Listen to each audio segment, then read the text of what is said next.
Okay, welcome, one and all. In the UK and most of Africa, it's Mothering Sunday. I know in the States you still have a while to go. But and for my lessons, here going to speak about Teddy Riley's "Remember the Times." Maybe I think Andrew has invited Teddy, so maybe he will join us, but we'll see. Okay, how's everyone doing this fine day? Good. Excited to talk about this book. Good evening, finally. all, as usual. All read it. Nice to see you all. Stevie is 10 seconds behind time. There's a lot delay. Yeah, I'm good. Go ahead. Andrew, what about yourself? Yeah, no, I'm good. I'm broadcasting live and direct from Marina del Rey, California. Marina del Rey, wedding, okay. Yeah, the wedding planning stuff continues. The bride, or my fiance, is doing some, garment, attire stuff going on. So, yeah. Okay. Oh, goodness. Well, good. The final countdown. The Yep. final countdown. Baseline G, welcome. We read the book. Look forward to the show.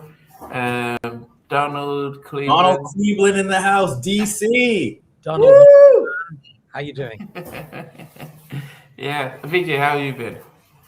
Good. I'm excited to finally talk about this book. It's been a long time coming. We've been waiting for this book. I think Teddy's talked about it for over 20 years. So finally, he's dropped a book that he's written, an autobiography. So excited to talk about this. But in life, generally, I'm good. I have been buying some music. I was in Greenwich. I thought I might pop into you, but I think the days you weren't in that day. So I went into the music and video exchange there and got a few bits, some new jack and some soul, a little bit of hip hop. And all good. Okay, we got Mr. BB and New Pack. Welcome, Stevie. How about you? How have you been, Stevie? Okay, seems to be okay. Stevie, can you hear us? Nope, doesn't seem like it. I think he got upset and he's left. Okay. Hey, strictly swing show. Yeah, Out in Paris. France. Nice. William. He's definitely welcome. Bonjour. Okay, it seems to about. Wow, should be an interesting chat. We've got. Rev is back. Rev, okay. Rev, haven't seen you in a while. How you doing? Okay. Stevie will join us back in, but Teddy's gone on an extensive book tour, and which has been. It has had its moments where he's brought up some things from his book and brought things that he didn't include in his book. Before we dive into the book, what have you guys made of his book tour and some of the sort of interviews he's had and some of the things that have come out in that? I'll start. I've been watching a lot of the YouTube videos about the book, and then even getting some things outside of the book that kind of add color to it. So me personally, I think that this is a good time to be a Teddy Riley fan because you're getting much more information than was available in the past. So I think Teddy is also connecting with a lot of different corners of his fandom, whether it's like, the people who are from Harlem or who are from Jamaica, or like he talked about all I want to do is zoom, zoom, zoom, and a poom, poom. Like I learned something new. Like poom, poom is like a different term than just boom, boom. But poom, poom is like not, what's the word I'm looking for? It's not appropriate. So it's boom, boom, but it's really poom, poom. And I think it's a Jamaican thing. Or hey, I know it's somewhere in the islands. I forget which one it is. But anyway, long story short, I think he's doing a good job of making sure that anybody who wants to know about the book or know about his story, he's just giving interviews left and right with many different levels. So go to YouTube, type in Teddy Riley, and you'll see he's not sleeping. He's going on overtime. Yeah. I mean, what Vijay, your thoughts? Yeah, I think he's been busy, and I think we'll delve into that a little bit more in the book. But I think Teddy should really just celebrate how awesome he's been as a musician. I think there's some things where he's talked about politics and this and that have happened, and I don't think that really adds value, because if you're Teddy Riley, you don't need to explain anything to anybody. You are already a badass. You just need to let the music talk about the music, talk about the stories, talk about the good stuff. I mean, I know there's in all of our lives that, you know, there's not just good stuff. There's every good, bad, indifferent, in between things that make up our entire story. But I think right now it should just be a celebration of who Teddy is and what he's achieved. And I think there's been a lot of stuff which I don't think was necessary to draw attention to as much as was the case. That's just my take. Davey, hopefully you're back and kicking. Can you hear us? Yeah, I can hear you all clearly now. I've switched to my phone because my desktop connection just wasn't doing it, really, was it? It kept falling out of connection. So I'm all good to go now. Okay. So what are your thoughts? The question was, what are your thoughts on how Teddy has been promoting his book, Remember the Times? I think he's been doing a very, very good job of getting people talking about him. An exceptional job, whether it be that good or bad, you know, putting the stories out about Keith Sweat, Shaughnessy. You know, I feel like he's sending them missiles out there, and some of them are sticking out because he's got he's got a lot of chat, a lot of people talking. So it's been good promotion for the book. I've seen a lot of promotion. My IG timeline seems to be full of this book promotion. I think the hardcore fans are always going to buy the book, the likes of us. It's getting those people who, you know, have got a passing interest in the music to actually buy the book and take interest. So I think, you know, maybe him and his manager or his publicist are probably thinking of the strategies to promote this book. And yeah, he's been doing a good job so far. Okay. So, Mark, welcome. Teddy Stromberg, welcome. So, Malik, welcome as well. As you guys can see, Strong. As you guys can see, that we've put the chat live, so that's because I know many of you guys have read the book as well, and so you can comment, and it's going to be live. So you're part of the show talking about his book and things that you appreciated and things you probably didn't. So everything is written there, so it isn't just going to be our point of view.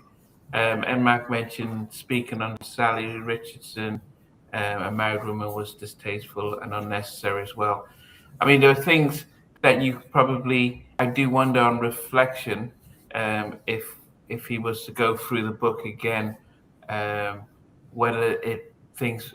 But I think the Sally Richardson story especially around making some of the songs, recording some songs, were well documented.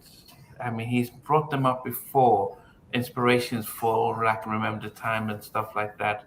So I guess it's hard not to mention it. But any thoughts, guys? I was surprised because the only woman he named in the book was that. That said, I mean, she's beautiful. So to me, I was just kind of like, oh, go Ted, and I was kind of like, remember the time. It made me respect this song even more, to be honest with you. I did wonder whether or not she was aware her name was going to be brought up, but all it did, and just also really quick, I came away from the book with really a sense of empathy and the fact that, we're all just human and we're all just trying to figure life out. I mean, that's really what I came away with. I mean, this was definitely like Teddy was not just, he wasn't this godlike producer to me anymore. He was just someone who was just trying to survive, from the Harlem days all the way through, and then kept getting jerked over and over again financially.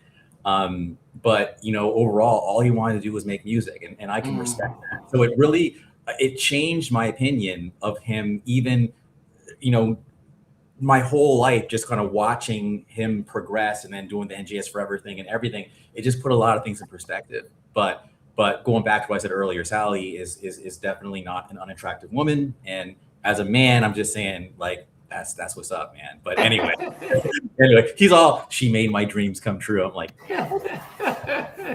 the question here is no mention of Brandon B. Dogs in the book. Is there a case for the people who didn't make it, like Tammy Lucas, wasn't there? Corell Henderson wasn't there. Lots of people. Akhil wasn't mentioned, Akhil Davidson. But then I think with a book like this, because if you're as prolific as somebody like Teddy Riley, there's so many people that have come into your life, so many people that you've interacted with. It's hard to list everybody. But I think if he had perhaps mentioned some of those names, all of the names you mentioned, I think should have been mentioned. Brandon B. Dogs, even Keith Cohen, who was in Rex and Effect as well. They were Teddy's groups. Like I know Rex and Effect isn't a Teddy group per se. He wasn't a member of the group. I mean, they argued during the Hard or Smooth period that he was, but I think they could have been mentioned. But there are other parts in the book where he's talking about people he'd like to work with or people that have given him respect and shown him this and that. And I don't think that was necessary because you're Teddy Riley. Like, he's talking about Bruno Mars. And I get that context. He was talking about Bruno Mars. When he gave the speech at the Grammys, yeah. Shouting out him, LA and Babyface and Jimmy Jam and Terry Lewis. But there are other artists he said, I'd like to work with. Or I don't think he needed to say that because that's a line taken up where you could have mentioned Tammy Lucas, say, for example. That's so funny. It's so funny. I think it's going to be a fun one because for me, when that moment was a big moment for me, number one, because I remember watching that ceremony live and Bruno all of a sudden says, Teddy Riley, LA and Face, and Jam and Lewis in the exact order that the NJS Forever site had mentioned who created New Jack Swing. I said Teddy was a trailblazer, LA and Face were the hit makers, and Jam and Lewis were the magicians. So I thought to myself, man, did young Bruno Mars go to NJS Forever back in 2002 and like just learn about it? Because he must have, right? So the fact that felt good. And then to have Teddy Riley mention that moment, like in his book, it was very full circle. Because the thing is, now that NJS Forever isn't like the only thing that's talking about New Jack Swing, you got people talking about Control being like, Nasty being the first New Jack Swing song. But back in 2002, I was trying to say, no, this is what New Jack Swing is. It's I Want Her. It's Groove Me. We were kind of telling the story. So to me, it was actually really good. But again, this is great because I think we're all going to have different perspectives on what this was. And all four of us here have met Teddy. Obviously, this book means a lot to us. I mean, I walked into this podcast thinking to myself, this is one of the most important podcasts I've ever done. I listened to the Future album in preparation for this podcast. This is a big deal. Okay. Stevie, I haven't heard much from you today. Yeah, I'll be honest. What I really enjoyed about the book was, I'd already heard about him in his younger years being like a genius with his keyboards and his drums, but I didn't know how it all came about. So it was just fascinating to read those early years, how he got his breaks, how he's working with that really early group, and how he was, like you say, he was hustling, how he was trying to keep his mum happy, try to stay off the streets. That journey there was, because normally when you interview musicians, you want to get to the good bits about the music and how they did this, did that, but the build up to it all was absolutely fascinating. The people that were around him, like the gangsters, not Gene Griffin, but the other people around Rooftop, all looking out for him when he got robbed. I mean, I also feel the book seems to me it's aimed at people who probably don't even know who Teddy Riley are.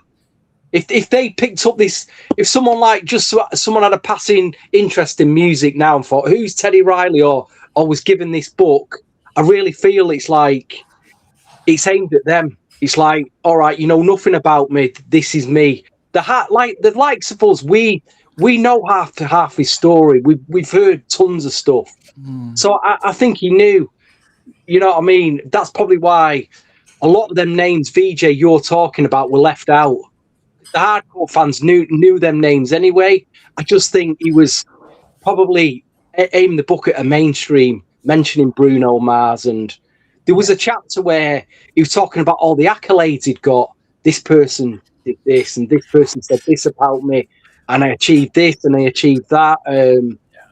Not a chapter I enjoyed that much, but I suppose it was important to get out there to tell people who might not have known about him, this is what I've done. So it is documented. People will then know then. You know, he's not just done No Diggity. He's not just done Rump Shaker. He's done all this. He's done a bit of K-pop. You know what I mean? He's done all these other 2000 hits that I'd forgotten about, like Mel B. I'd forgotten all about that, really. You know, so yeah. Like I say, I enjoyed the book. Yeah, Andrew, you were saying something?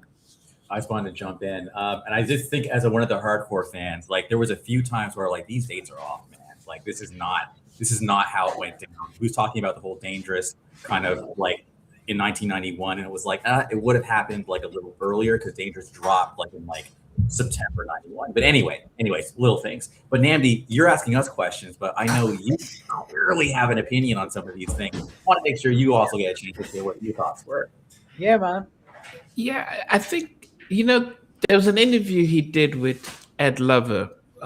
Probably, I listened to it online or so, and it was probably one of the most in-depth interviews he's ever done because he went through a lot of these things a little bit more in depth, and as some of those who are really good fans of Teddy would have heard a lot of these things in pieces. I think for me, I probably wanted to hear more of the stories around the music. I wanted to hear about the Kumo D LL Cool J battle, and that was almost Teddy Riley versus Marley Marl.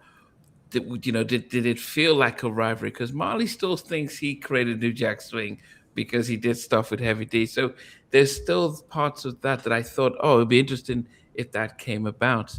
I probably wanted to understand how he felt in the studio and some of the engineers that he worked with, and I think I wanted to hear a little bit more about the Future album. I think. And even the Guy album, I think he just kind of didn't really go too much into what it was like. He was creating history with the Guy album, and he created history, and then subsequently he did say that Aaron felt, depressed because of the fact that they were recording the Future album and they realized they had no money. But a little bit more about how they managed to pull it together. No, he said he sang more songs because Aaron just didn't want to. But I wanted to get a little bit more about what was it like. How did you, how come Damien didn't get to sing more then, and balance it out? And so there was things like that I really hadn't heard that I'd want to see. Why he didn't work on history, because he did 30 plus with Dangerous.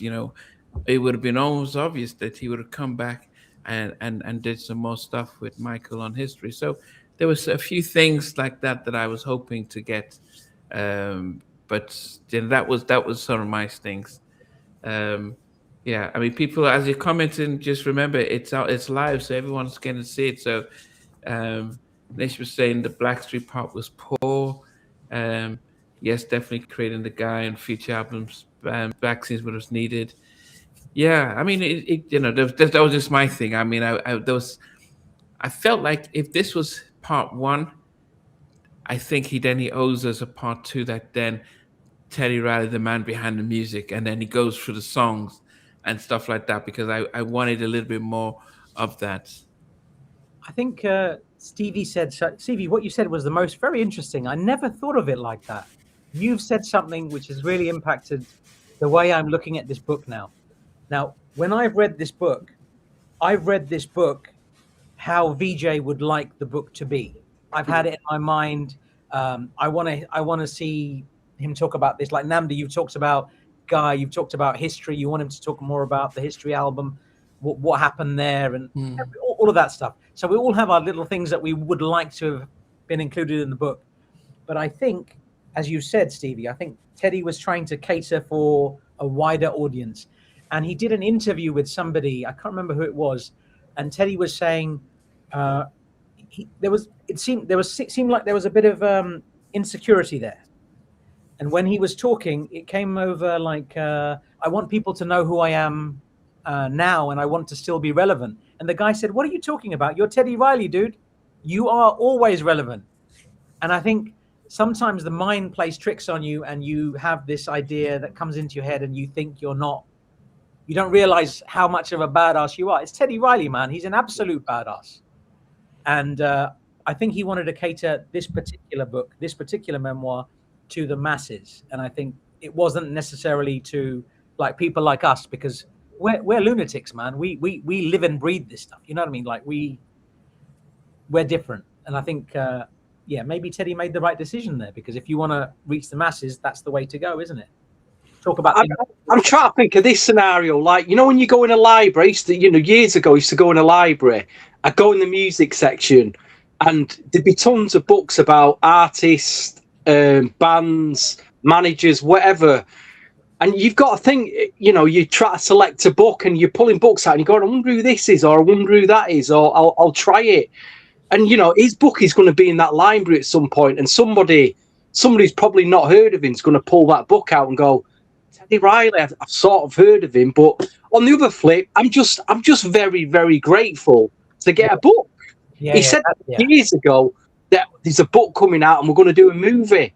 And there has been, with Teddy, you get a lot of talk. He'll say, like, "Oh, there's a new guy," or "There's a new Blackstreet album coming out." And it never happens. And I thought, it might never happen. So to actually see this, have it in my hand, and just have something now for reference, it's very easy to be critical here about what's not in the book, but look what we've got inside the book, and what we've found out. So I'm just grateful to have the book, really, very grateful.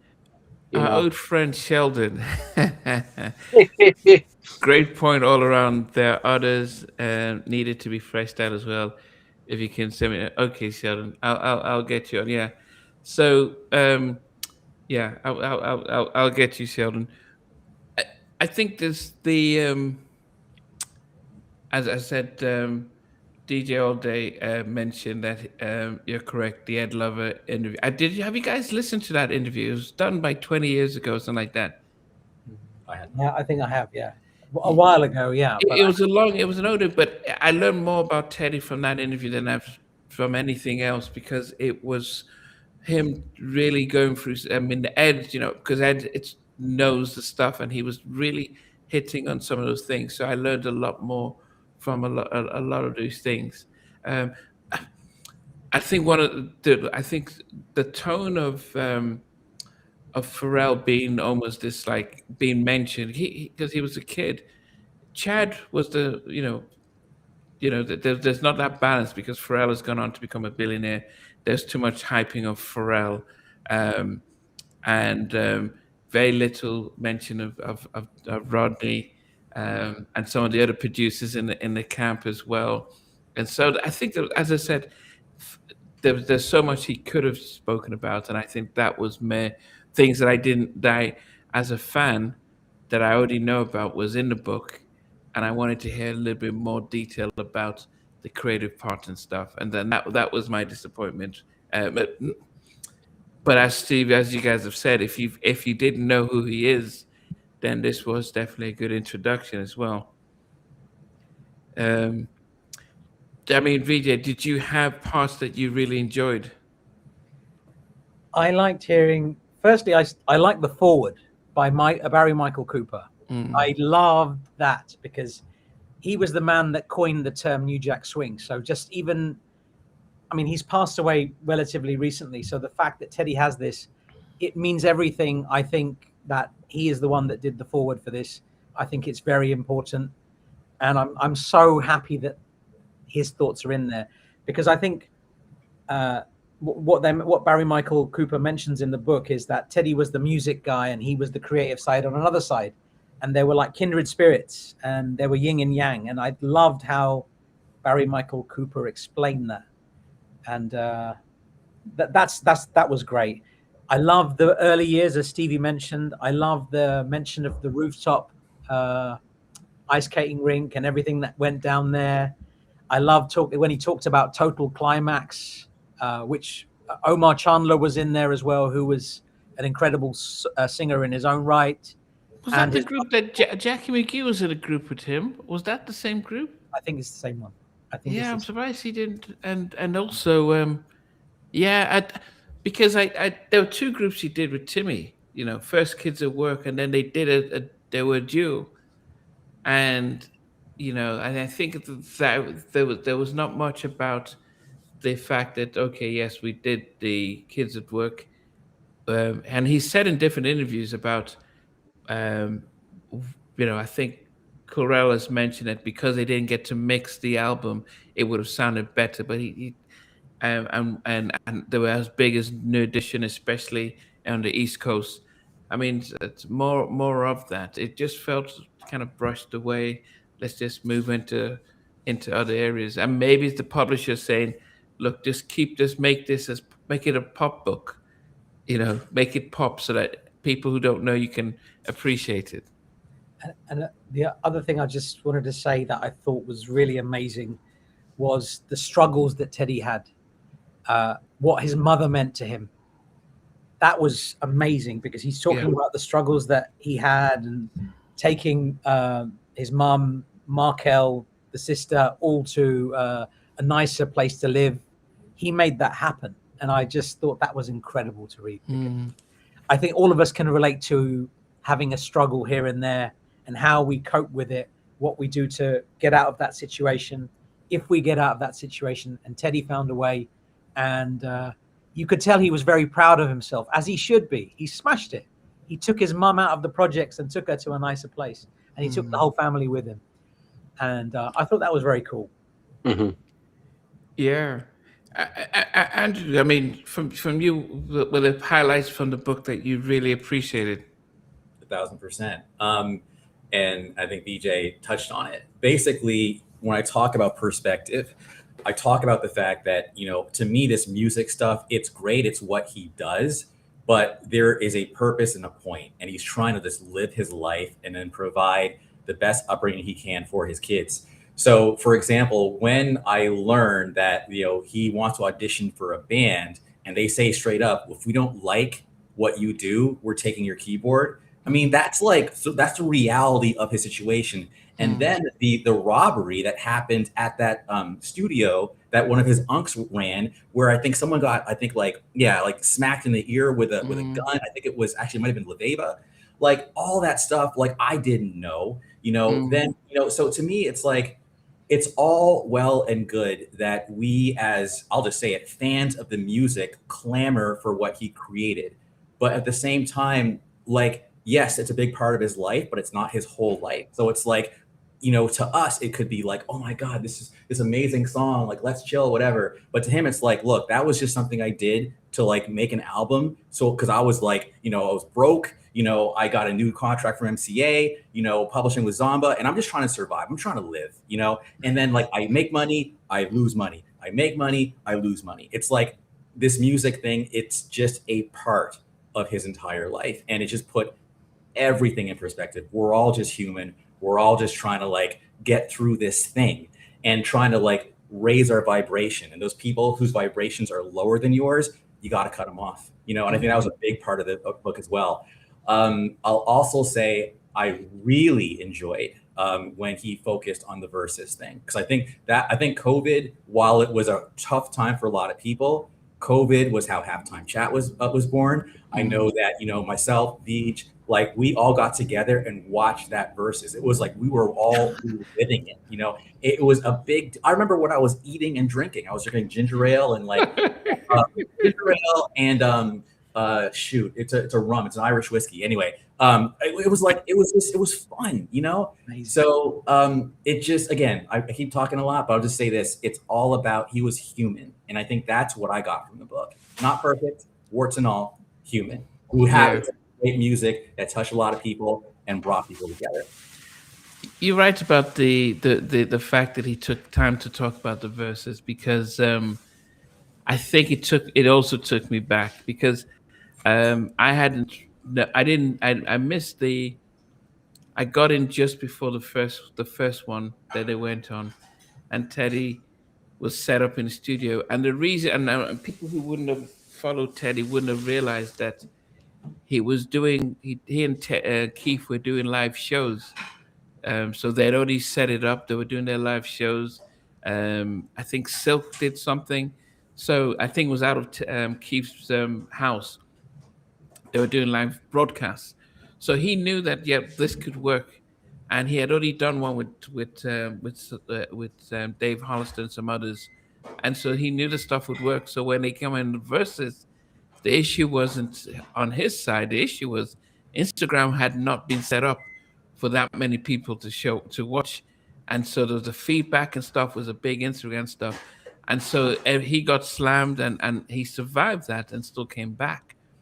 And then what the verses end up doing, let's try and do the live stuff, because that seems to be, so he needed to get his flowers for the fact that he was an innovator from that point. But also the fact that he, when he did work with, he finally did it with Babyface, it was so overwhelming. I remember, if you look at the comments, Michelle Obama is in the house.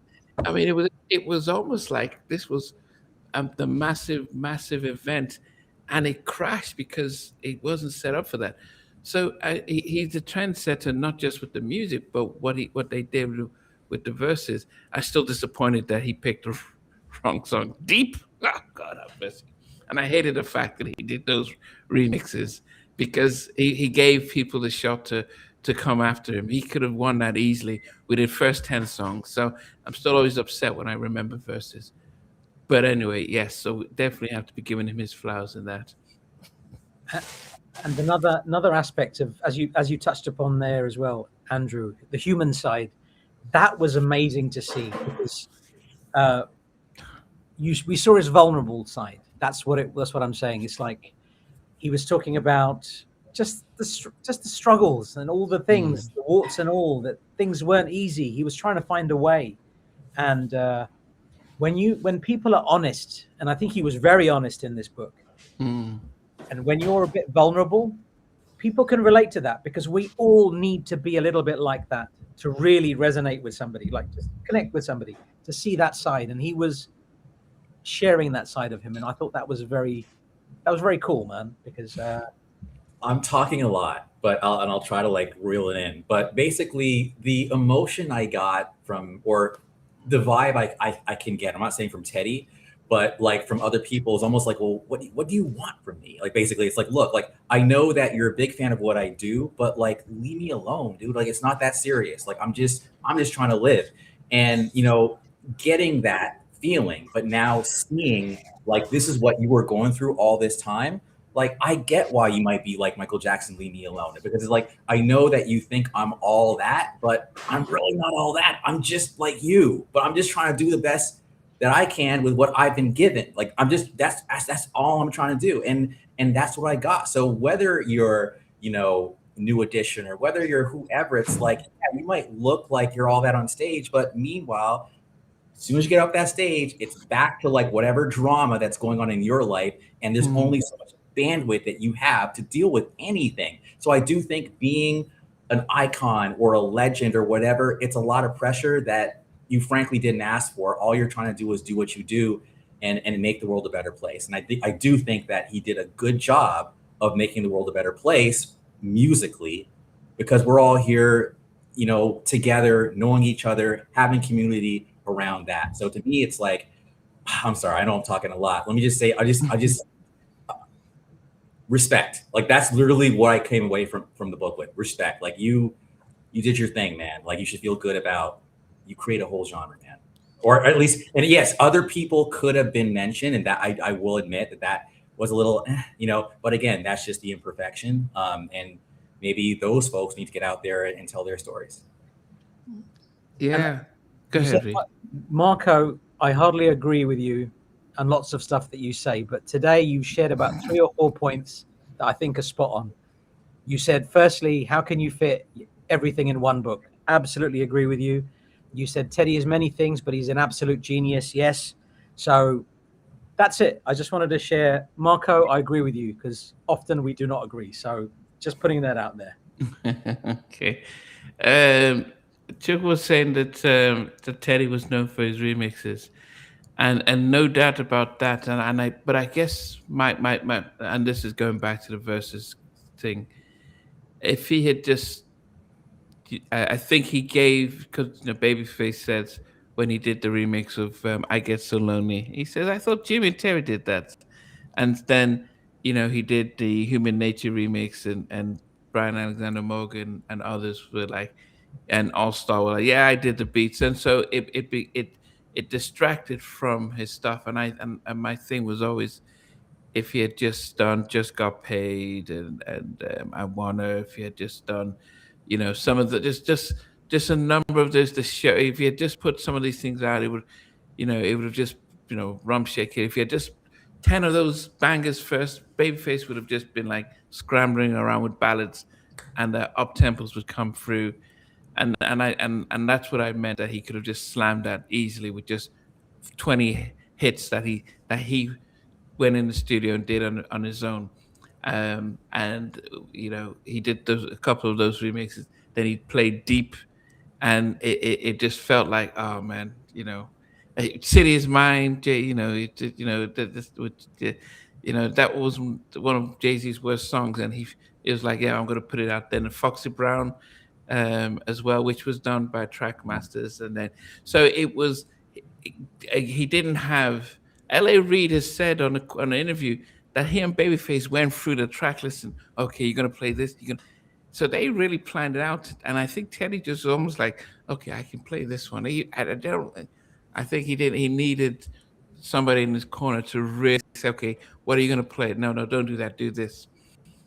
But anyway, I think another funny moment was when Face was like, I'm just here, social distancing, right? Because like back then when we're all just in our own spots, and Teddy's like, singing with a whole bunch of people, like no masks everywhere. It did seem a little like, like you kind of like whereas Face is chilling there, unbothered, got the glass, got the Grammy in the back with the wine. yeah. It was okay. One last thing, culture is what I'm about.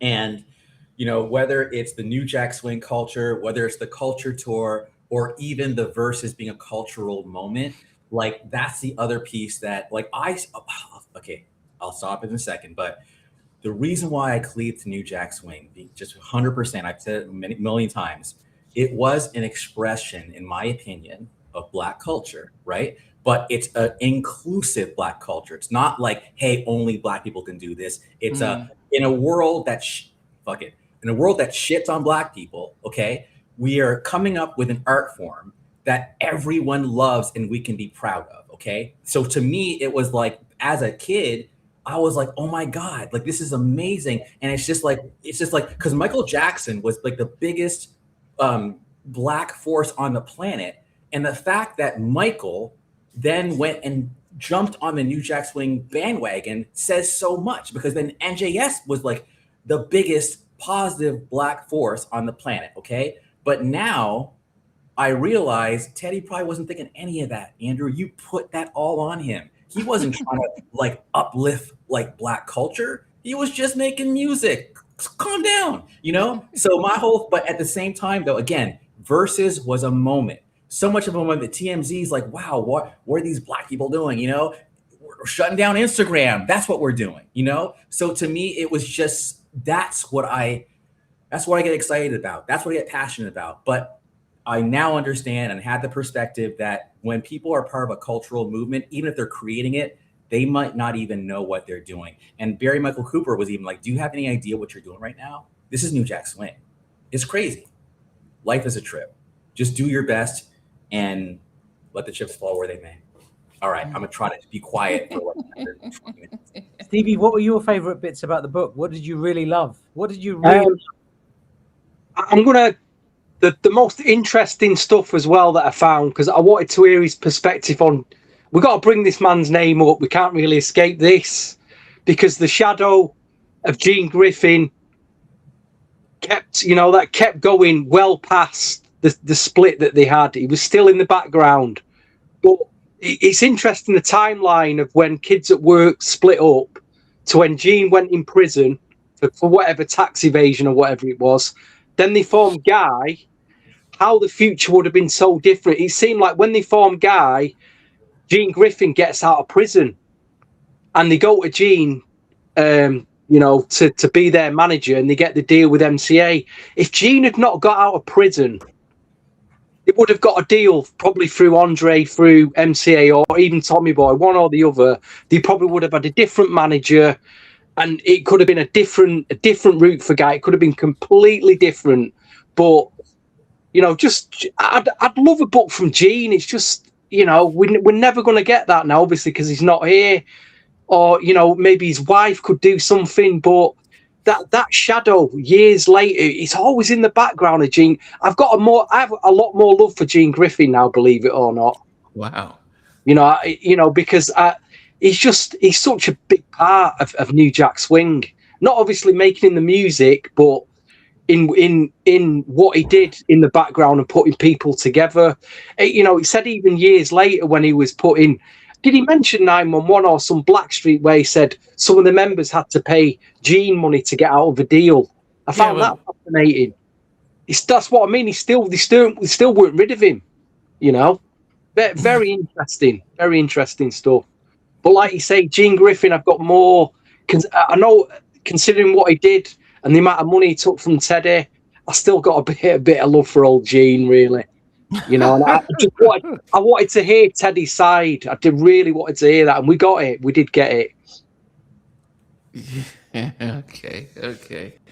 Guys, as you are commenting, as I said, it's part of the show, because it's not just in the comments, but you can see it in the video stream as well.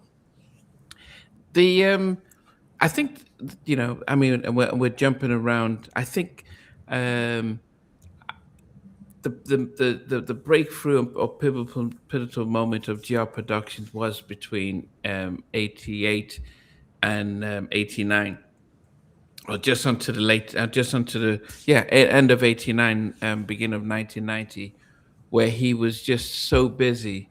He didn't talk. One of the things I wish I'd heard about was getting to work with the Jacksons.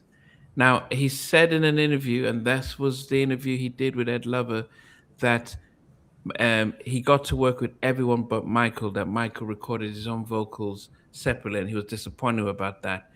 But I thought it'd be interesting if he had brought it up to see what it was like being this young kid, and the Jackson family said, we want you to produce a song that all of us are going to feature. And I mean, that's monumental, because I don't know who else has done a song featuring all of the Jacksons on there, and stuff. It was interesting that he mentioned about Michael talked about trying to get him to work on Bad. I did wonder about the time frame, because and whether Michael wanted him to do some remixes from Bad, or actually try to bring him in earlier. So there were just a few things that I was trying to get my head around. But it was interesting that Michael had heard of him before they worked on Dangerous. And I do wonder if it's because of the 2300 Jackson Street. It's got to be remixes. I think if Teddy was going to work on Bad, it's got to have been the remixes, because Bad came out in 87, right? Yes.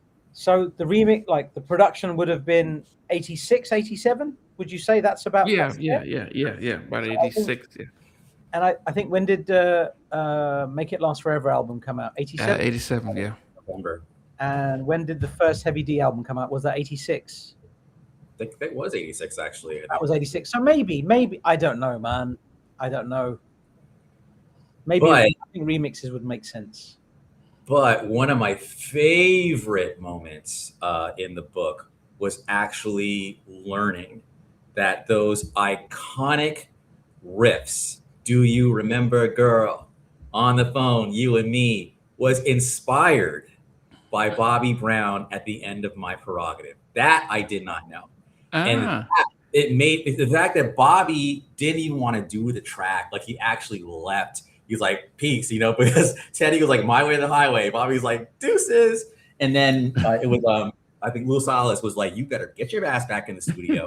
So Bobby goes back in, and this time he's feeling it. And then, why you want to talk about me? All that is Bobby. He came up with that. So to me, it gave me more respect for Bobby because he was able to just kind of do that. And then MJ, literally the biggest star on the planet, is like, I want to do that. I want to be like Bobby. So the fact that MJ would try, like, that's a huge compliment to Bobby. But the thing is, MJ did the damn thing, because I've been at those dances where it's the MJ versus Prince parties, and the whole crowd MJ versus Prince. double that, like, those ad-libs they're both iconic. So I just love that. That was amazing in the book. Yeah. I did. Who was it? Rodney spoke about Michael had a playlist, and he did have I'll Be Sure on it, and Bobby. So he was into the writing. And as I said, I'm going back to those who went there. We didn't get much from I'll Be Sure, and I thought he would expand, because he's the one that brought up the fact that I'll Be Sure sang on the second verse of You Can Call Me Crazy. Yeah. But as I said, it will be interesting just to be able to look at the fact that he mentioned the Korean stuff, and how he got there first, and how he was the first person to bring up to work with in that field. And I wondered if he could have done more and spent more time there. But he'd made the hits, and he kind of came back and then opened the door for others. Did you know much about when he did that? When he was working in Korea? I heard about there was a guy concert in several concerts in Tokyo and Kyoto, I believe. So I knew that they were touring. I think it was around the same time that he started this work with the K-pop thing. Mm. And I think I might have said to you, Andrew, I was thinking about going at the time, and I didn't, and I was gutted, because they're intimate gigs. There's like 200-300 people in those little venues, and to see all three of the Guy members performing there would have been incredible. But what he said about K-pop around that same time, I didn't know that. But I think a lot of the boy bands, you think of Backstreet Boys and NSYNC, all of them, they all ripped off New Jack Swing. 1000%. It's all New Jack Swing. Mm. Yeah. So he was already a trendsetter back then. And K-pop is him just redoing stuff that he's already done, and he's doing it again, and it's become K-pop. And I love that he's one of the main people behind that sound. Did it surprise you guys that we are hearing the villain throughout the whole book is Gene, but then it almost it comes full circle as how he ends it, because everything he pulls up about Gene, you're like, yes, there he is. He knew about all the credits and everything, and it felt like, yes, he's really going to pull him down.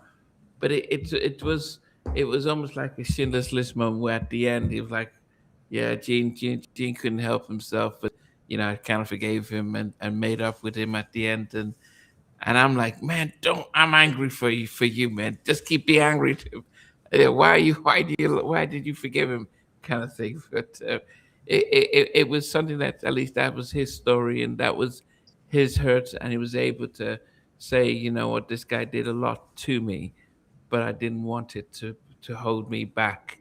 So so that was an interesting point. Although he didn't, I mean, talking to Damien, talking to Timmy, they all say that Gene was really he was a very smart guy. No, he was well dressed, well groomed, and he made them always look like $1 million. And I don't know why he couldn't do the same with Basic Black. But Gaio came out looking like black rock stars, with their GUI at the back and how they dressed. They with the sun Ray bands and stuff. They always came out looking like larger than life bands. And I think Sprague was talking about that Gene would make them rehearse and rehearse to get their act together and stuff. So I think there was a lot that he brought in, and I think they appreciated some of that, but wish he hadn't. He had been a little bit more. He didn't take their money. But then I think what you're saying about Gene is fascinating, and I thought that was probably the most interesting thing, because when I personally think about Teddy's production sounds, my favorite period, I think, was the GR Productions period. I think it was amazing, like that sound. And did Gene do it, and with Teddy, or did Teddy do it? We've hashed that conversation out to death over various podcasts. And the fact that Teddy was so honest about his experiences with Gene, I thought it was good to see so much honesty. And then you have the vulnerability, which you saw in between in the book, little different bits, the problems that he had, the challenges that he had. And then when he gets to the end of the book, it's like all of us. We learn from our life experiences, and our life experiences make us stronger. And by the end of the book, he's talking about forgiveness. And that shows a lot of growth. So he's saying, yes, this happened to me. Yes, it was hard. It sucked. But I'm at this point in my life now, and I forgive him. And he was actually very kind to Gene in the end. And that is so nice to see, because regardless of what had happened, he knows the impact of Gene's presence in his life was good or bad in the beginning. Gene did get him on that pedestal, get him to that place, if that makes sense. Gene was a father figure, and he says that many times in the book, because he talks about how his real father wasn't really around.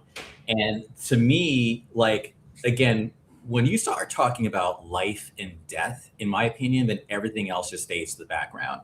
So to me, when you've got those moments in the book where there are these councils being called at bars, where it's like, okay, so I hear that you have a contract out on Teddy. And then, Gene's like, he's my own son. Why would I do that? But the thing is, you're dealing with, basically, their word was hustlers, but, hustlers, gangsters, whatever you call it. And to me, that whole world, to me, makes the whole music thing become like, that's just on the side, man. Like, that's just what we do. That's like, we do this, but like the real stuff is like, what we're doing. You saw The Godfather Part 2, that one Italian like singer at the wedding, whatever. Right? Either way, it's like, that's over there, but the real life, the mainstream is this. So to me, Gene probably came from another world, and the Gene that he became was probably the best guy he knew how to be. And I loved that scene where it's his mom and him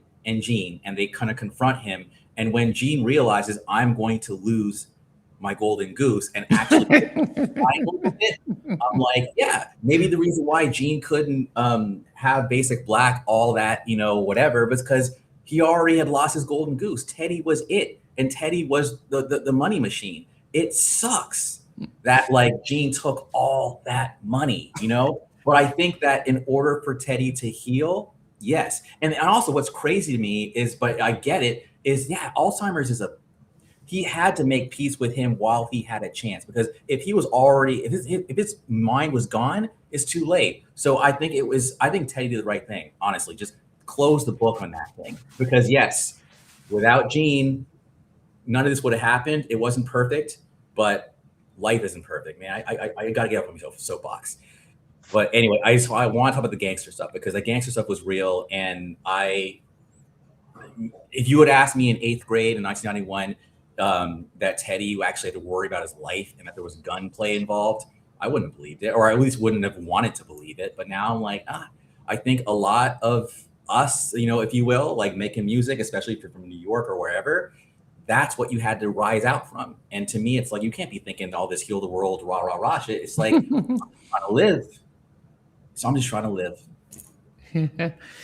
Yeah, I think. Hey, Namdi, we need to talk about. We need to tell the viewers.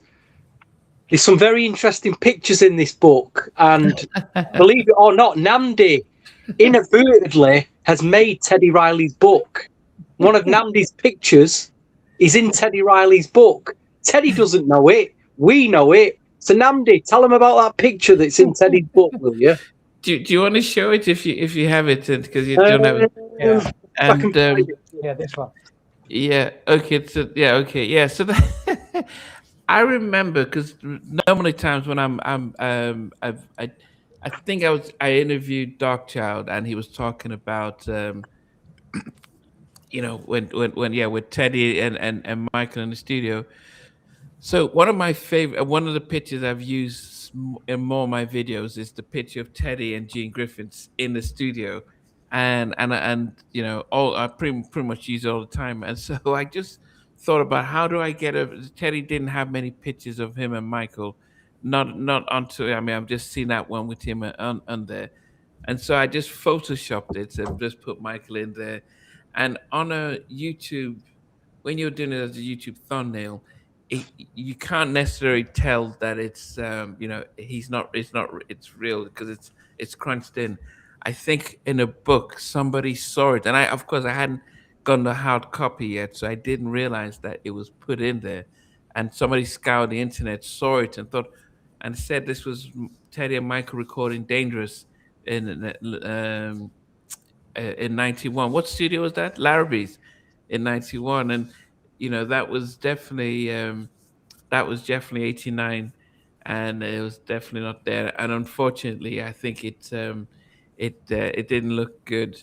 And of course, Teddy's not the one. He might have just looked and said, that looks like, could it does it? I mean, if you look at it, did you notice that it didn't look real?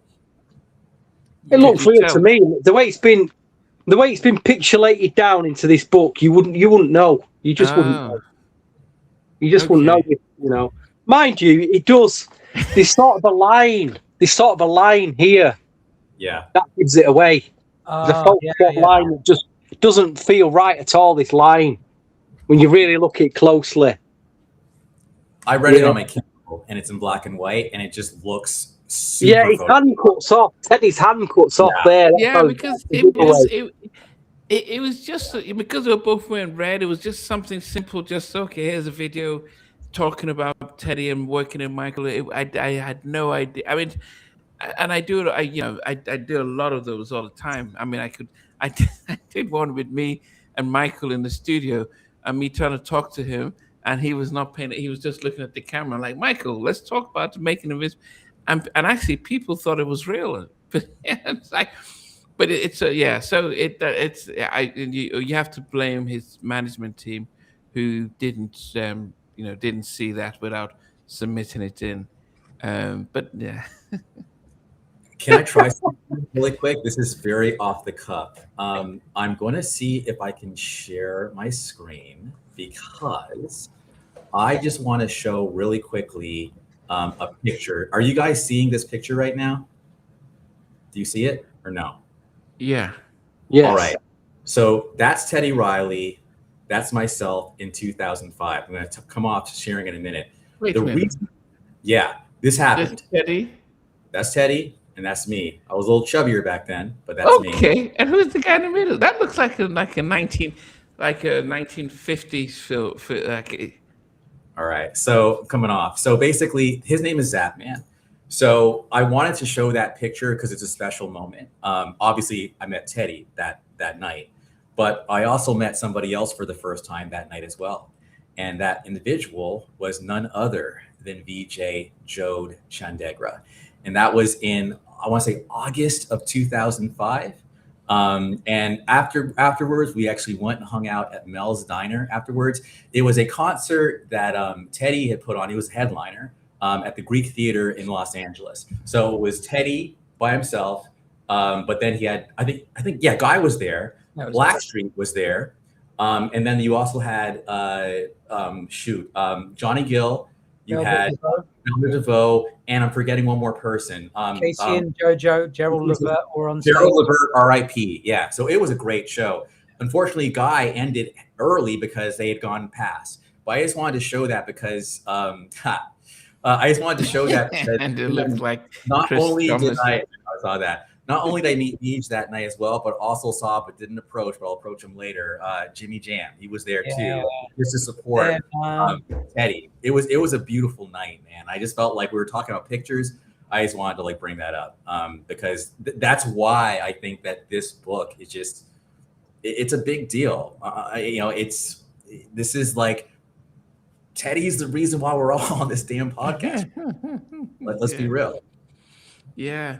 Wow. I think, Vijay, you mentioned something about the fact that I think he doesn't realize how much of an influence he is. And I think there is, and you know, it's probably something that it may not come as easy for him because there was no need to be able to. He started off by saying, oh, and my songs, you know, these people have sampled me and this person mentioned me. Almost like, well, if you know who you are, it could be seen as arrogant, but you know, there is a legacy out there that you know, Babyface or Jimmy and Terry tend to know, and Teddy just felt like, yeah, I don't know how many people know who I am, and it's always nice when somebody mentions me and stuff, and I'm like, this Teddy, you know, you don't know how much you've influenced us around the world, and I think that was part that I wish. I do wonder if Barry Michael Cooper was not was still around, and he wasn't because when I was supposed to interview him, he said things he had lost his son, he had lost a number of family members, so he was not in a great space, and he says he's watching and he's but not in a great space to be able to do an interview at the moment when and it was grieving and but I wondered if he was in a better space, would he have done a better job of helping Teddy tell his story? Because he was there from the beginning, so he would have been able to emphasize and promoted Teddy as, you know, the king of black R&B, well, New Jack, and what that meant to the culture. I don't know if this writer, this ghostwriter who supported him, understood the assignment and shaped it in a way that could have been could have added make it a little bit more richer. That's just a thought. I could be wrong. Or did you guys have any thoughts about the how the co-writer might have how the shift of the book was? I think it boils down to how much you know about a subject. If you're writing about something, if you're writing an essay, or if you're writing a whole book, it's important that you know about the subject. And I understand that the co-author, Jake Brown, I believe, I think he's known Teddy for quite a while, and I think he's written lots of other books. Yes.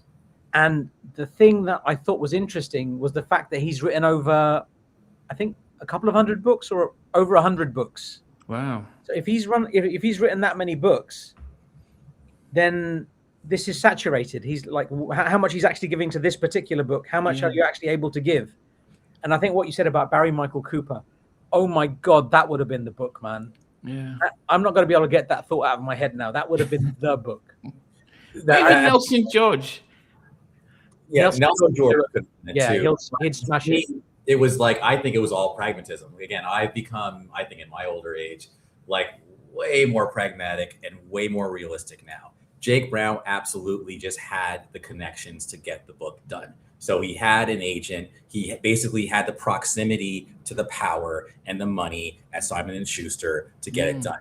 That's it. That was the only reason why Teddy probably went with Jake, because Jake had, again, that influence. Nelson George is a legend, not taking anything away from him. However, Nelson might not have the pull now that, say, a Jake Brown does, because the people at Simon & Schuster might all be of, you know, a certain kind of hue or whatever. And they're just like, we don't know, I mean, you're just some guy from back in the day. Hey, Jake, what's up, man? Let's go hang out later. You know, like it's you guys smell what I'm cooking, right? Yeah. Okay. So I guess the important thing is that at least he had the ability to put out the book? The strings, the proximity. Yes, that if you can't execute, what's the point? You know, it's until you execute, it's all just talking and flapping your gums, and that's something I don't like to do unless it's a podcast anymore. Stevie, what did you make of the chapter on Blackstreet, which was chapter 15, Blackstreet and No Diggity? How profound he went in on Shaughnessy was probably the eye opener. And like I say, he was forming another group again. He's got in his mind what happened with Guy, and it's kind of happening again, really, into egos. But you know, Blackstreet in the inclusion at the beginnings was amazing with Joseph Stone Street. Then he brought Dave Hollister in, but yeah, I mean, the revelation was. Well, I didn't realize Shaughnessy was like he was like an employee around the studio. Shaughnessy, I didn't really know all that, and you know, obviously went from being that to being a singer in the group, and then obviously having, you know, years later in '96, probably you could argue No Diggity was his last biggest hit. Was there anything as big as that after? I'm not sure. You know, I think that was the peak in terms of hit-wise of his production. No Diggity was pretty big though too, but not No Diggity. But Don't Leave was a big one as well. Yeah. But I would say that I'm going to say, was there anything bigger after that? I'm not too sure, but you can correct me on that. But like I say, the whole... No, that wasn't. Yeah, it weren't too dissimilar to what he went through with Aaron Hall, really. You know, just the whole ego thing. I think there was egos on all sides. I just don't, you know, I don't think you can just pinpoint on one person's ego. I think I look at Guy and I think they've all got egos. I look at Blackstreet, some of them have egos. Just a shame that, you know, they all fell out over money, really, because that's what it boiled down to. You know, that's what it boiled down to at the end of the day. Money and ego.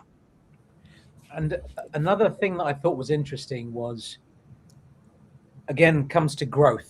And I think in life, we all need to grow.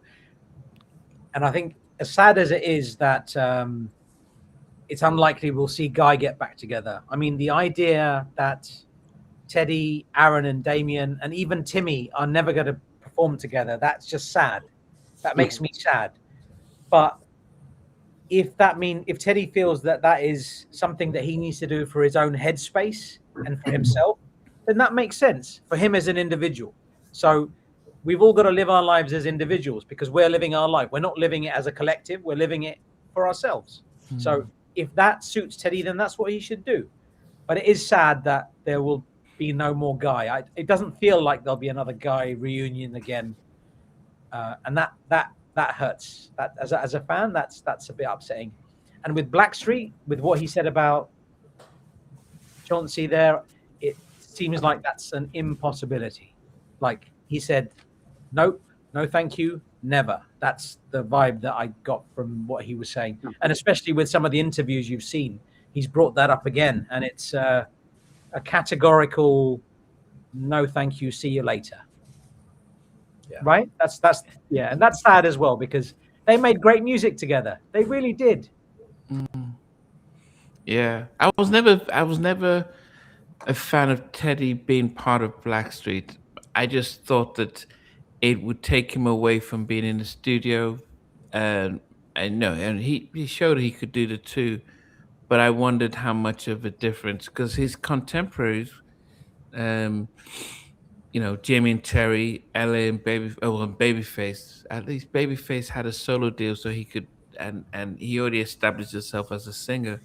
But I know that with Blackstreet, he had to tour and do the promotions. That meant he wasn't able to be in the studio, and I know he had his bus, but he had to focus on Blackstreet and those remixes and those songs, as opposed to other groups. So that was always my thing. Was that I was never. I liked when he started off Blackstreet featuring Teddy Riley. I thought, oh, that's great. But when he became and joined them for the album, I just thought, oh man, this might something would give, and his working with others took a sacrifice for that. Was it interesting when he spoke about losing rights to Blackstreet and how he felt that as a betrayal. I just stay out of the drama, man. Like, to me, I'm not serious. Like, I feel like it almost felt like a marital spousal thing. I'm just kind of like, whatever. Like, I leave that alone.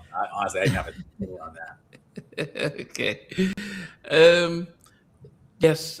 What about when he mentioned about losing the studio and and the whole leaving Virginia? Oh, sorry. I'm sorry. A term came in my head, and I'm not going to say it because it's not PC. But I absolutely thought, like, for a second, was that like an insurance play? Like, the studio just burns down all of a sudden. I'm sorry. I'm being real, but there is a term. I think the New Yorkers know what that term is. But I'll just say, was that a case of lightning? I don't know. But that was my thought. The lightning might have struck. Wink, wink, nudge, nudge.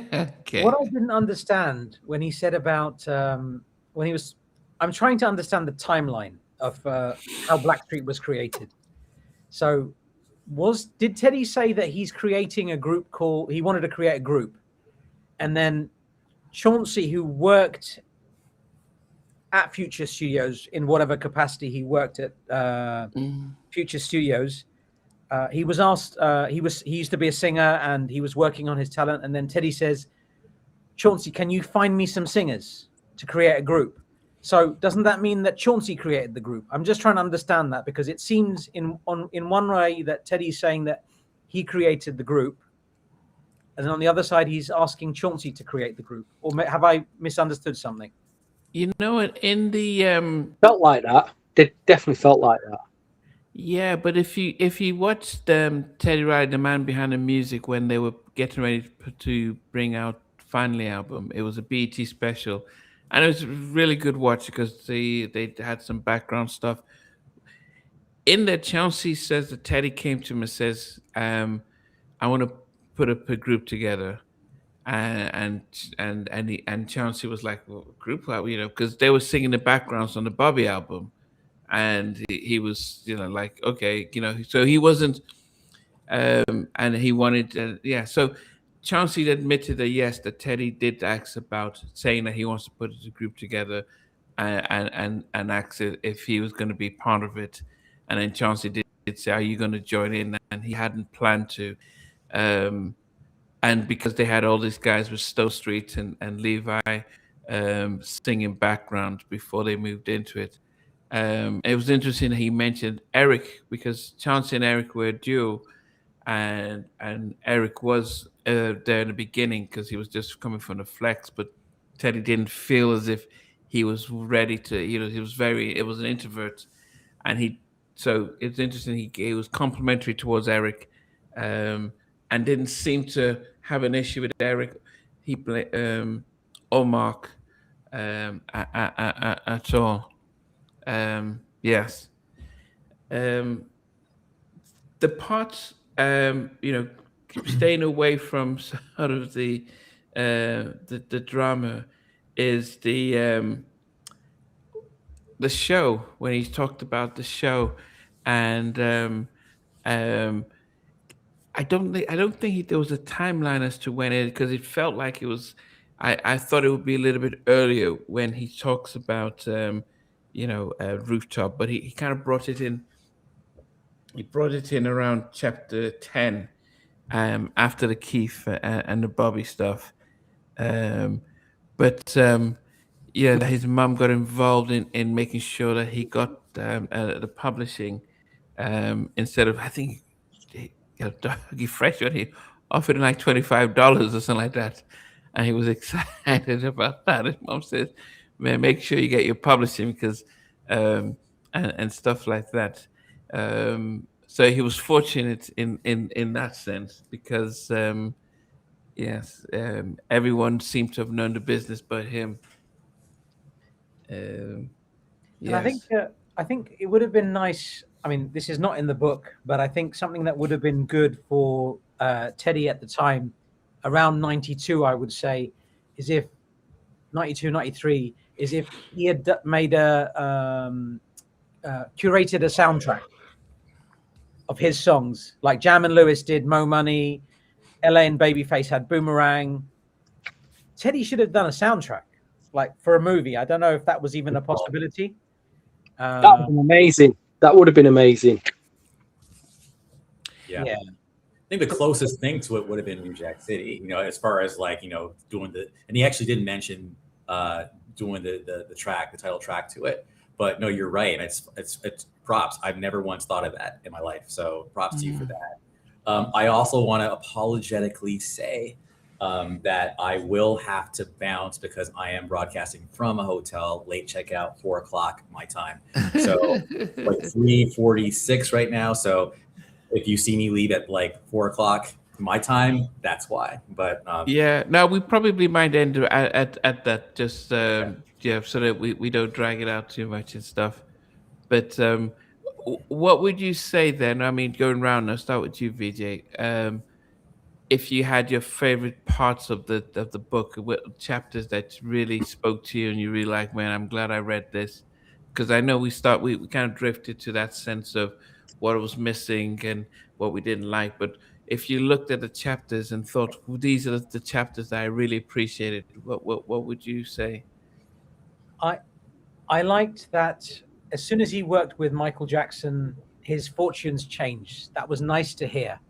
I like that he talks about his humble beginnings and how he was creating the sounds for My Prerogative and I Want Her and all the other bits that he did in his mum's apartment, in the bathroom, just because the acoustics were best there. And how Gene Griffin came into his orbit and the problems that he had around that, and how by the end of the book, he had healed from that. And he talked about his when Gene was in the last period of his life, they were like father and son again. And I thought that was beautiful. I thought that was really, really great. One thing I didn't like, as I've mentioned, I didn't think somebody of Teddy Riley's stature needed to mention this person said this or that person said that. Okay. If you haven't worked with them, I don't think there's any value added. I think the Bruno Mars example is an exception because that was a little bit different. And maybe the odd example there makes sense, but he's talking about other people that he'd like to work with or this. And I didn't understand that. I just didn't think that was necessary. And I liked his mother's chapter. I thought his mother's chapter was fantastic. The fact that he had a chapter from his mum sharing her perspective. And I don't know how they would have done that, but that must have been done 2-3 years ago or something. But I thought that was beautiful. Okay, very good. For those who don't know, so Sheldon, this is VJ, Andrew Knight, and of course Stevie. Hey folks, how y'all doing? Hey, Sheldon. How you doing now? Good seeing y'all. Yes. I know you did. You got the book from day one and early on and read it and stuff. And for those who are watching and then not knowing Sheldon, I mean, I probably started doing this with Sheldon for almost 4 years ago, and Sheldon stopped when he had to.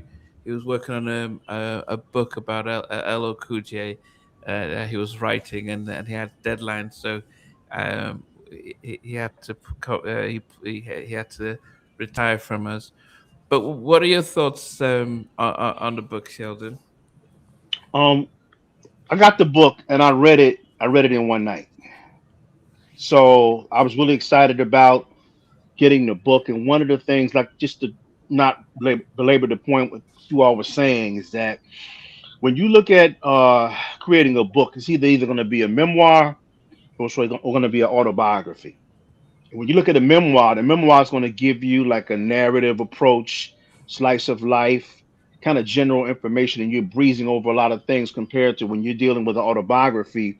You're dealing with chronological order, you're dealing historical accuracy, you're dealing with facts, specific elements, things that were actually missing from the book. So I'm thinking, obviously, all of us are big, huge Teddy fans. So coming into looking at the book, there were a lot of different expectations that we had that necessarily weren't met. You know, big up to Teddy for actually creating the book, you know, because people pass away. And when they pass away, their historical perspective passes away with them. So we got to celebrate him for actually creating a book. One of the things I took issue with the book, and again, I'm an avid reader. I spend about $300 on books annually.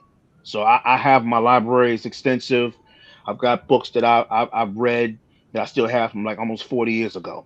So when you look at what Teddy was doing with the book, again, certain elements or whatever that I kind of took issue with that were actually missing. Now, I have an archive of Teddy interviews. This goes back to 1993, and this article that he did is 7 pages long, and it has more details than the book actually has. Same situation right here. This goes back to 1992 when he had the actual studio. So, for anybody who doesn't have the book and they're looking at picking it up, I would say the best way to frame the book as a companion piece to all the other various interviews that he's done over the years. That's the best way to look at it. So the things that I had issue with it, there was some historical facts that were not necessarily correct, um, from things that I've read in the past, listening to the Jack podcasts, different historical references. And I think a large part of that, both what all you gentlemen were talking about, is Barry Michael Cooper and Nelson George would probably been the best authors in terms of writing the book. And the reason why is that they were there around that time and they can actually paint that picture and provide that context. Because one thing about a person who's very creative, you can produce music, you can create music, you can write music, but you may not necessarily be a historian. And I think one of you gentlemen said is that, for us, we either write about history, we film the history, but they're the ones doing the work. So when Yes. you're doing the work, and we already know with Teddy Riley, some of the issues, he was almost like a one-man operation where you've got a lot of people depending on him in terms of writing and producing. He's hiring people for business. We already know that the little man life of Riley situation didn't really take off because when you're wearing multiple hats, you can't do everything well. So I think that having someone writing the book, specifically Barry Michael Cooper or Nelson George, will provide that context. Just like you said, Barry Michael Cooper, he lost his son, he lost his wife, he had some other issues that were actually going on. So unfortunately, he was unavailable to write the book, but thankfully he did the foreword to kind of frame everything. So I think he would have been a great choice. The gentleman, Jake Brown, he wrote actually 60 books. And then when you Eric, look in terms of who he was when he became exposed to the New Jack Swing era, he was like about 10 years old. He said it at the closing of the book. So that means if you're born in 1978, 79, and no disrespect to that because I'm 57 years old. But at that point, you could write about it, but are you able to answer the significant questions that need to be asked to get everything in the context? And then you all spoke about connections. Well, when a person is writing a book and you're linking up with a publisher, the publisher has they have their own writers within that network. Exactly. So if you're going to do business with them, whatever writer that they want, because they're known, that's Mhm. what you're going to go ahead and have. But unfortunately, obviously it's great the story went out, but he was unable to go ahead and at least go back and do the research to provide that chronological timeline. Because when you look at the book was written as if everyone knew the information already in certain chapters. So it wasn't written to where it's introducing situations as if people did not know. Obviously the childhood was very good, very informative, one of my favorite parts. But I hated the fact that he didn't talk about when he had the Casio when he was a kid and he took it around with him to the block parties and he used to run around and trying to get home before the street lights had come on, and he broke the Casio when he was a kid. Just certain particular type of stories like that, just kind of going in. uh as far as the pictures weren't accurately dated, the timelines were actually mixed up. So I actually created like a general summary and I actually sent it to him in on Instagram. I inboxed them and said, you know, these are some of the things, and I got a response back. I got an email link, and I emailed him, you know, detailed responses or whatever things that, you know, if you're going to put out a second printing of the book, these are some things you might want to go ahead and look at. Some of the things were personal, family oriented, because things that he's talking about, mm, based on what you said before in previous interviews, based on things that I read, it's not necessarily as accurate. I won't go into details because obviously it's personal things, but I just think that those timelines, he kind of jumped around a lot. And then to speak to the situation about the Blackstreet, um, basically Chauncey, and there was a guy. If you look at the Bobby Liner notes, Tom Talafario, they were working with Damien. Okay, and what was happening was they there was a falling out on the business side with Damien, and they came to Teddy. That's how Tom started working on the Bobby album. We know that Chauncey was working, you know, handyman working in a studio, and he was the one that approached Teddy about putting the groups together. Teddy sent him out to different spots in New Jersey where Chauncey was from to find other singers, but they wanted him. So it's almost like a guy situation to where, you know, Timmy was envisioning Teddy being a producer, but Aaron's like, no, I don't want to be in a group unless he's in it. So Chauncey was kind of in that same situation to where he wanted Teddy to actually be in the group. So think about it as they're coming into the group. Teddy's doing the Bobby, he's doing all these other productions. So, you know, it's a lot going on when you kind of frame that. But I would say, you know, overall, certain inaccuracies that are there. When I look at the show, he talks about how he came home with $25, and his mother says, well, no, take the $25 back. You need to go ahead and get your credit. But if you look at any show record, any 12-inch record, his name is not on there. And he's talked about it in the past where he was never paid for the record.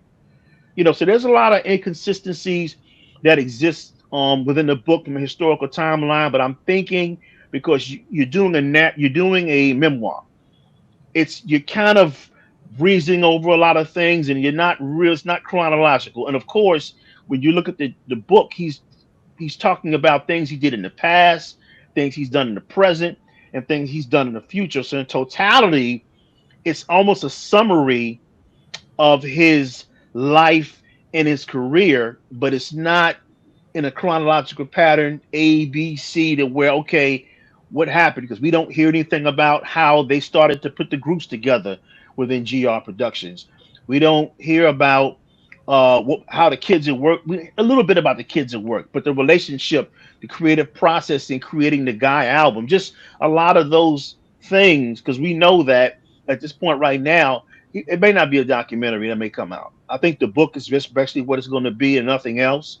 But, you know, I celebrate him for putting the book out, but there's just a lot of different things. So people who don't know about him, like y'all said, they're going to come away informed.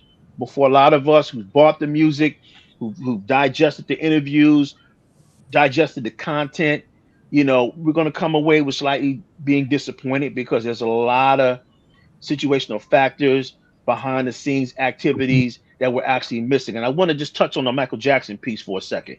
Michael Jackson has always had his ear to the ground. So when Bad was being... Oh, Sheldon, before you go, because I know Andrew's going to have to leave soon, but Yeah. Andrew, what would you give if you would rate the book as a reader and a fan? I know because you said you're going to leave in about 30 seconds. Yeah, thank you. I'll just say, for me personally, it gave me what I wanted. So for me, 10 out of 10, you know, I just wanted what Teddy wanted to say about it. And my favorite part of the book, thank you, and Sheldon, you were hitting up on it, was actually the Michael Jackson part. And I did notice that it happened at the 50% mark. And I think that the halfway point is when the hottest thing of anything, movie, whatever is happening. So that's what I liked. I was going to talk like Mike a little bit, and I'll do a little bit of I really just want to say I really appreciated how he talked about, I was willing to build him a bedroom next to the studio and hurt me. I want you to hurt me. If it doesn't hurt me, then it's not a good song. So hurt me, Teddy, hurt me. Anyway, I loved all of that. And with that, it's 4:00. Y'all are dope. I can't wait to watch the rest of this. Peace out, and love and New Jack Swing. All right. See you next. Yeah, go ahead, Take care. Sheldon. You were talking about the Michael Jackson Yeah, part. with the Michael Jackson thing, Michael Jackson always had his ear to the ground. So he always was tuned in to different sounds because when they were going into bad, they were looking at creating a tougher and more aggressive sound. Because if you look at the different themes, obviously, Off the Wall had a theme, Thriller had a theme, Bad had a theme. They were going into a tougher sound because at that time, Michael Jackson was meeting with Run DMC because he wanted Run DMC to be on the album. He was also recording songs that never came out with LL Cool J. So it makes sense that he has his ear to the ground with the Teddy situation. Now, obviously, with the timelines, we do know that Bad dropped in the summer of '87, and we do know that the Keith Sweat, everything else is coming out in the fall, rolling into '88. So when you look at those timelines, but we'll just say that Michael Jackson definitely had his ear to the ground. Gene used to call Teddy Magic. That was a nickname he had for him. And I mean, many years ago, Teddy talked about how Gene would not, he didn't want Quincy Jones to pull Michael Jackson into the camp because Teddy was the money guy. He was the main guy. So he really didn't do anything. He didn't go ahead and allow tell Teddy, okay, you can go ahead and work with Quincy because he didn't want to lose Teddy to Quincy. Of course, Quincy is a mentor. So now if he's schooling Teddy on the music business, now that kind of changes everything.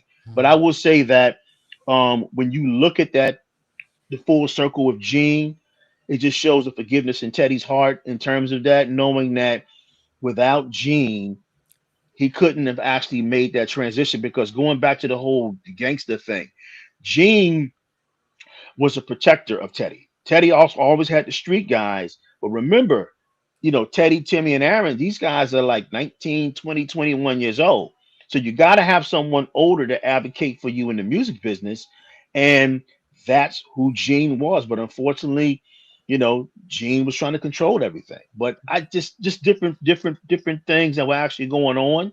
But in one of my magazines I just showed you, this is circa 1993. Teddy said that, you know, his education in the music business came from being around Andre Harrell and Gene Griffin based on all the experiences that he had. And then the closing statement in the magazine is that he felt like a brand new person. He's happy to get away from Andre Harrell and Gene Griffin. So Wow. he had issues with them back then. And this interview was in real time. This is like a year and a half after the guy situation. But again, things happen, people change, and perspectives change, and there's always one person's side of the story, then there's another person's side of the story, and then there's the truth.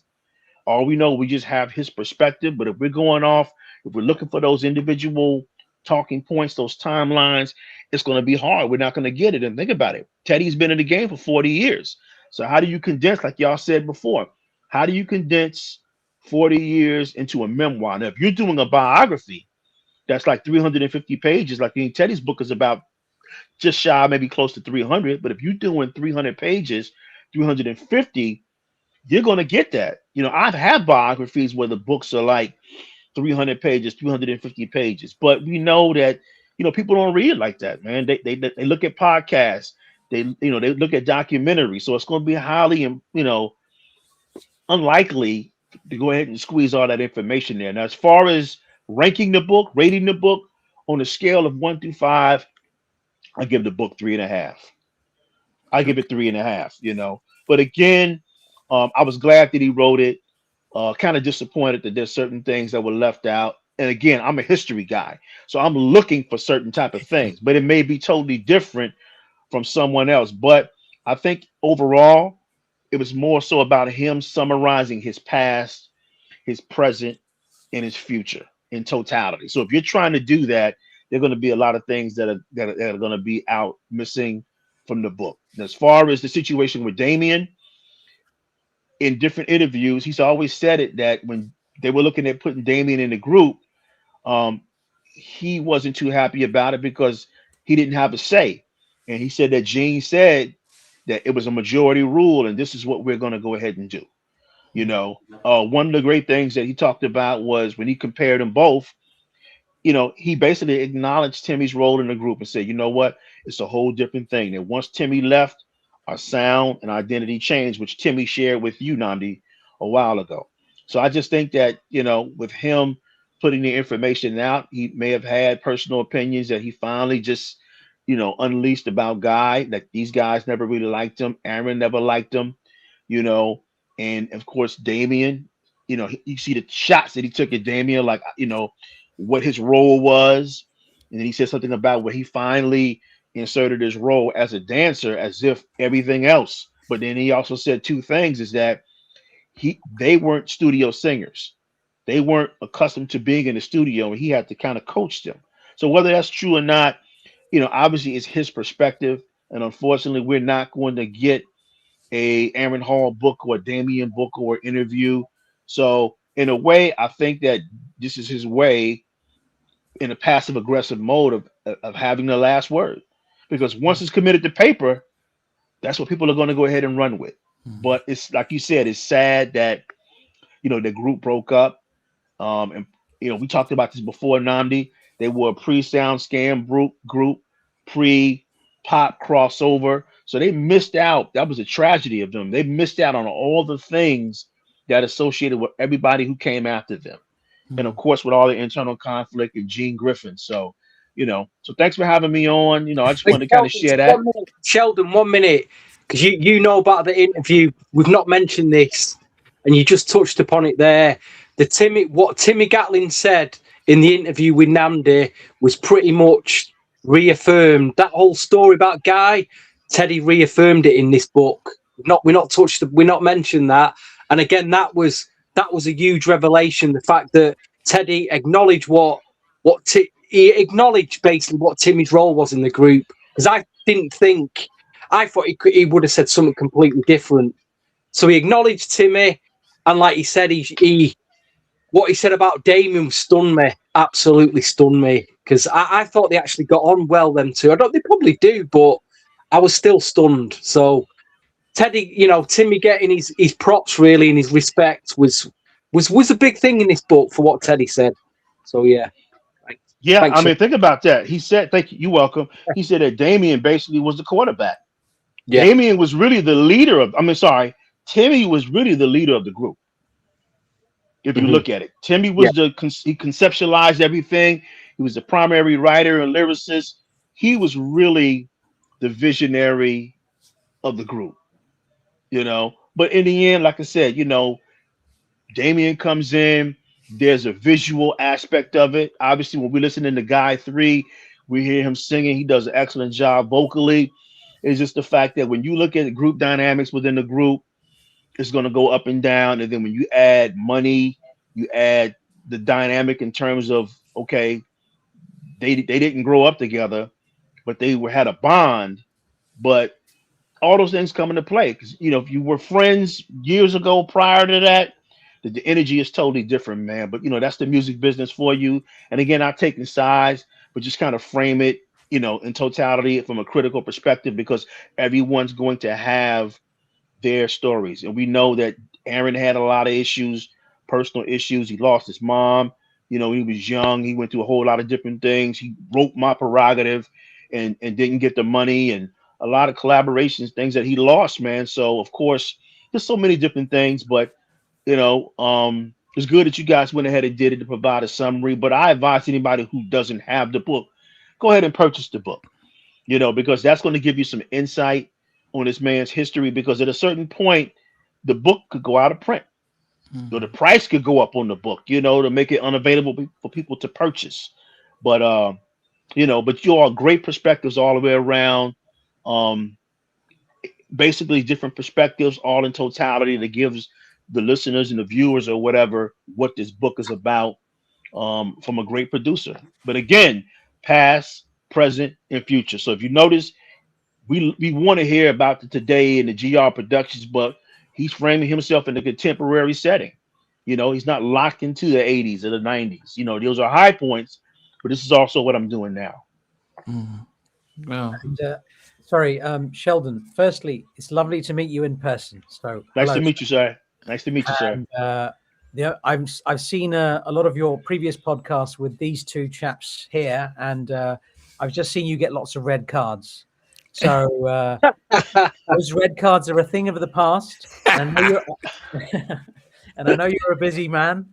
And I know you're not on the podcast anymore, but if you have the capacity sometimes, I think it would be amazing to have you join as well sometimes. And I think it would be a really well-rounded show. I think so. It'd be good to see you sometimes, man.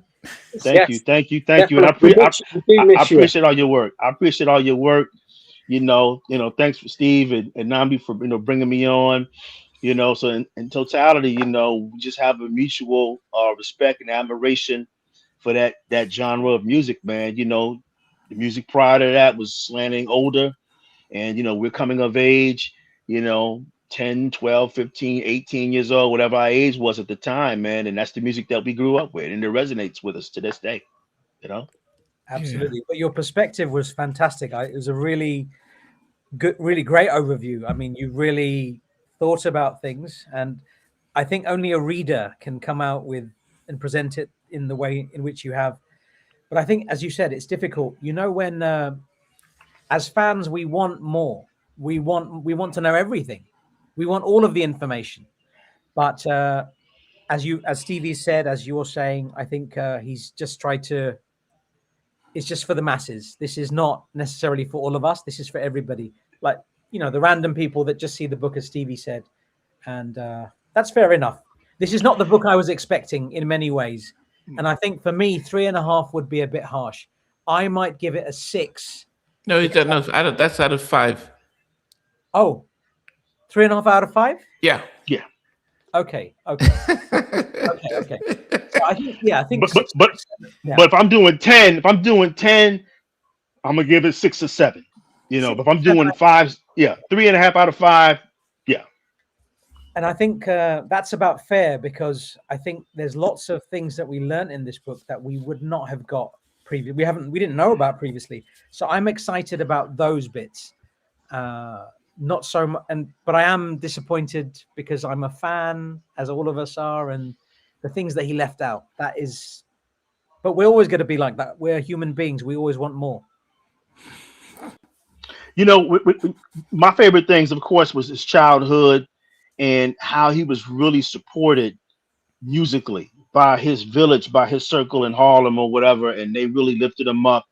And the thing that really stood out, because in different interviews, like he did on one podcast, he used to talk about people would extort him. He was later in his career, people would come and they would try to extort him. So, that story when they were in the Flash Inn up in Harlem, and he's got everybody doing the sit down, and his Uncle Willie's there advocating for him.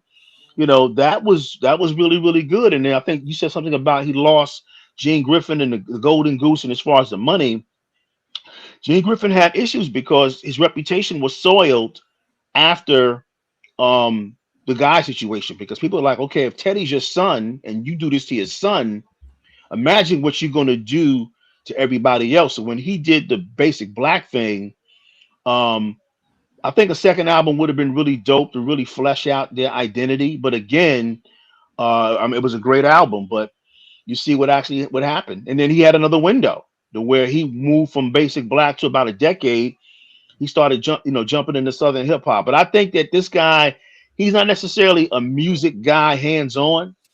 He's almost like a talent scout, so to speak. Like when you look at the Blackstreet Boys and they're discovering them in that capacity, and NSYNC, that's what his role is, either to discover or refine, in a sense, talent, but he's the mouthpiece. He's the main entity within that, so that's basically his legacy. But Teddy said, hey, in a book, if Gene was not there, there were certain things they weren't going to be able to do. And he didn't see himself, as an R&B producer. He was content doing hip hop. So if Teddy never worked with Keith Sweat, Teddy just would have been known as just a regional hip hop producer like everybody else in the mid 80s. He wouldn't have made that jump into R&B. So I just think that, it happened the way it happened, and it happened so fast. It happened when he was young. So to really take stock, at almost 60 years old, based on his age, it's a lot. It's a blur. You're moving fast. So for us, it's a lot of things that we look forward to seeing, but in totality, I'm glad that he put the book out. And with anybody who has that long span of a career, it's easy for things to be left on a cutting room floor. Even if it was a documentary or a movie, if we saw that, we still be wanting more. Yeah, Marco, you're saying that we want a 600-page book. Actually, what we want is a 5-volume encyclopedia. That's what we want. That's what we actually want. 600 page. What are you talking about? It's not enough, mate. As I said, I mean, for me, as I said, because and I'll give my rating. I do definitely would encourage anyone who's not bought the book to buy the book and to be able to learn about the history. If you're an invested fan to the level that we are, and you've got the newspaper clippings or the interviews, and you're searching for interviews he's done with Ed Lover, or he's done on the Breakfast Club, or he did one on the BBC a while back. So you would have heard a lot of these stories in depth, and so you pretty much know the general gist. And of course, you're always wanting to hear stuff that you've never heard before, and some of the work that he did behind the scenes, which we're getting when you interview people like Sprague or Mucho or John Marie Harvard. When you're hearing the people who are there in the studio talking about, yeah, Teddy just, Dark Child talks about Teddy just says, okay, I want you to, here's the beat on the keyboard, and he says, okay, play that and go produce, do things for Men of Vision. So then he's telling him how Teddy gave him the loop and everything, and pretty much says, okay, just finish it off. So hearing Teddy just let us know what it's like to make a record, and going through that process makes it understand that it might seem easy to him, but how did you do it? What came first, and stuff. So I think that would have been interesting. But as I said, it's who he's working with to do the ghostwriter. How much do you remember? And who's the marketing for the book? And maybe we'll get it in another volume. Maybe we'll get it in a different, depending on how successful this book is. Is there any way of finding out how successful this book is? I mean, those numbers come up? The publishers, are they happy about it? They don't necessarily come up what it is. In a lot of memoirs, they don't really do very well, to be honest with you. A lot of music memoirs, especially from a lot of R&B and hip hop artists or whatever that is, they don't do huge numbers.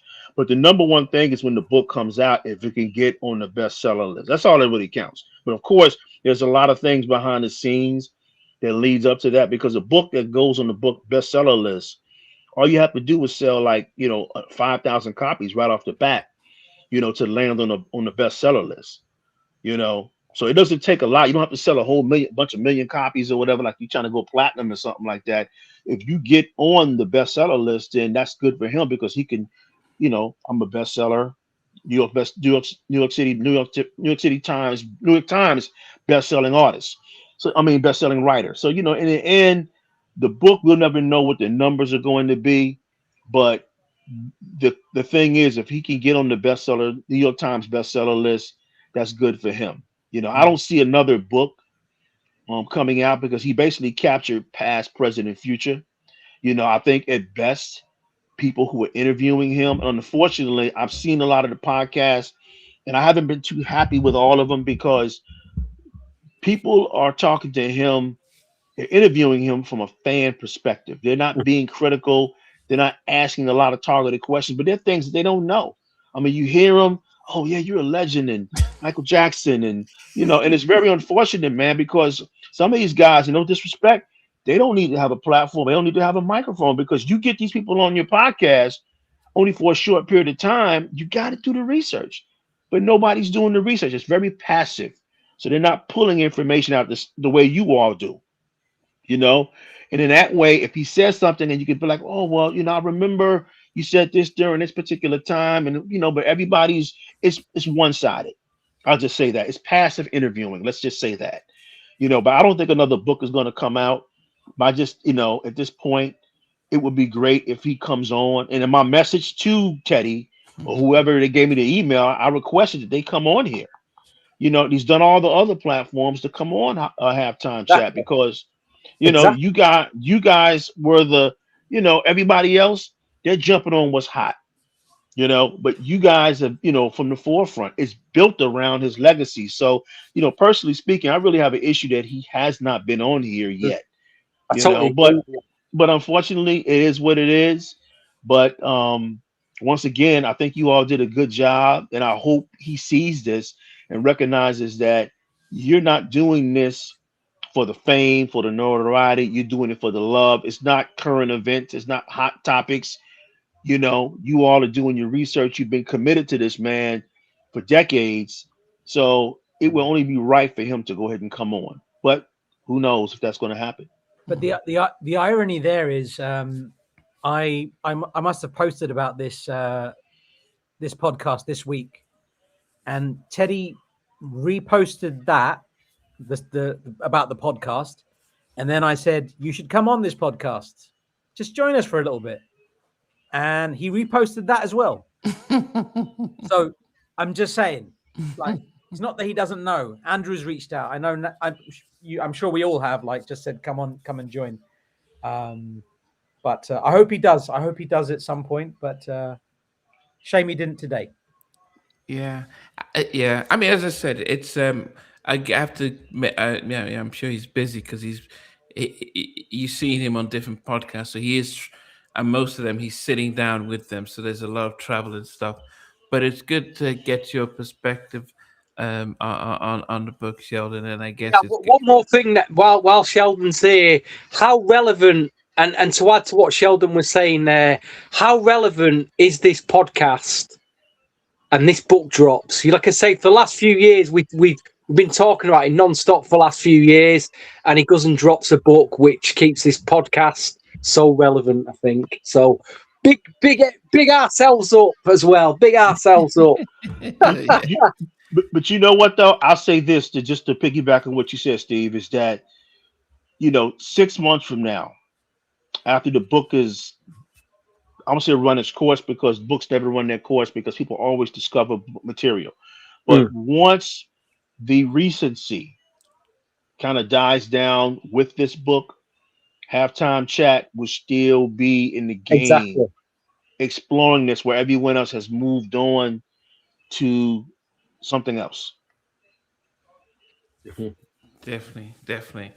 And just with that, just before we close up, it's surprising that New Edition. I did think we talked about not mentioning Brandon Mitchell in the book, but New Edition, who were briefly mentioned, are top of the leaderboard in the fan vote for the Rock and Wow. Roll Hall of Fame. They have overtaken Phil Collins by about 20,000 votes. And it looks like a show in that they will be inducted in the Rock and Roll Hall of Fame. And when you think about the legacy of New Edition, from the groups to put them together, then the groups, this would definitely be a well-deserved honor that New Edition make it through.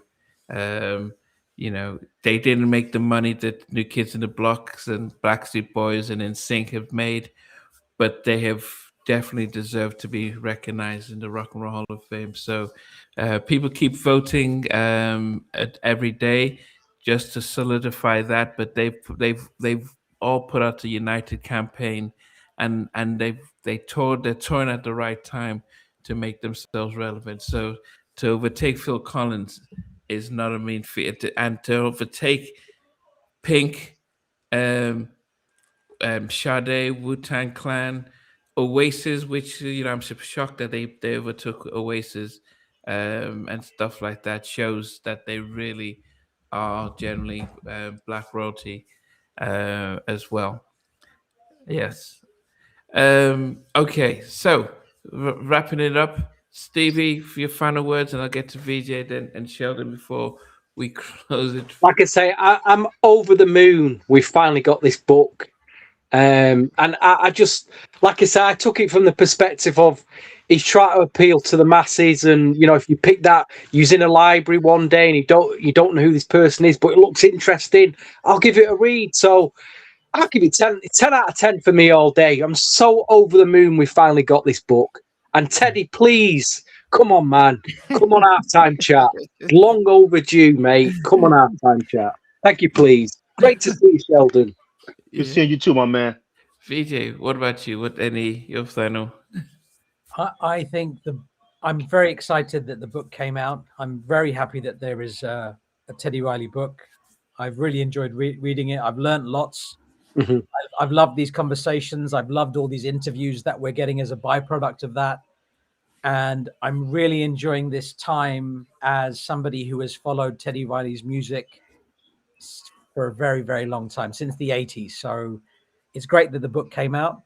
And as I said earlier, I think I give it about a 6 or a 7. I think that's about the right mark, only because I'm a fan and I want more. And as fans, we always want more. But Teddy, you knocked it out of the park. So thank you for making it. And yeah, when's volume 2 coming out? Okay.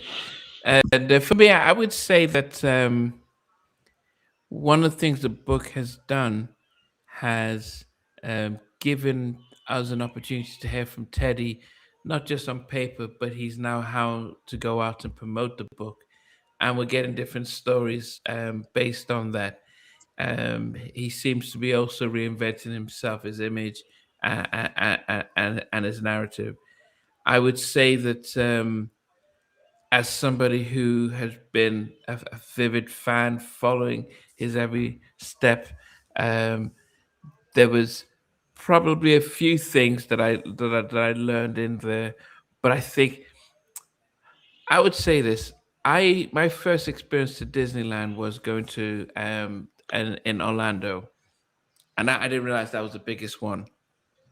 And then when I moved to Los Angeles, I went to Anaheim, and I remember going with somebody and saying, "Okay, we go here. We're going to see this. We're going to see this," and they didn't have it because Anaheim is smaller, so they didn't have all the things you had in Orlando. So it was quite disappointing. And then when I went to the one in Paris, they didn't have a lot of the other stuff. So I expected more because I know so much more, and so that was damping. And I think, as you've all alluded to, if I didn't know too much about Teddy, maybe I just knew him of doing the Michael Jackson stuff and the Blackstreet stuff, I would be like, oh wow, I didn't realize he did this. But I think for those of us who are historians, not to your levels, Sheldon, but people who've followed him from